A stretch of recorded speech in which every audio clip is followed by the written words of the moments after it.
Hey everyone, Matt here with your STR Fun Fact Friday. Fun fact, I'm officially splitting these recap videos into two. One for Texas metro markets and one for the Texas Hill Country. There's just way too much good data out there and I'm a little long-winded, so something had to give. Today, we're diving into the Texas metro markets for March. March is when cities are supposed to shine. Events, travel, conventions, demand shows up. But this month made one thing very clear. It's not just about having demand, it's how you monetize it. Let's start with Houston. Now, I'm not saying this just because I love the HDX, but Houston absolutely crushed it this month. Revenue jumped 10%, ADR surged 15%, and RevPAR climbed nearly 14%, even with occupancy slightly down. That's not more people, it's higher pricing. And the reason is everything hit all at once. You had the rodeo as an anchor, layered in with spring break travel, NCAA tournament activity, and convention traffic all happening at the same time.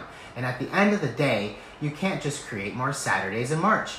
Those nights are already full. So instead of more bookings, prices moved, and that's where the real money was made. Now some of y'all might be thinking, Matt, how can pricing go up that much if occupancy stayed the same? Great question. Here's what's actually happening.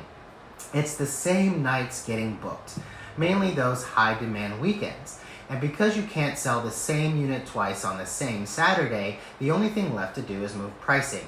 And that's what happened. Let's look at Austin. Austin had strong demand during South by, but the event was shorter this year. Revenue was down about 2%, ADR dropped 1.7%, and RevPAR slipped just under 2%. That doesn't mean Austin was slow, it just means demand was concentrated into fewer days, instead of being spread across the full month.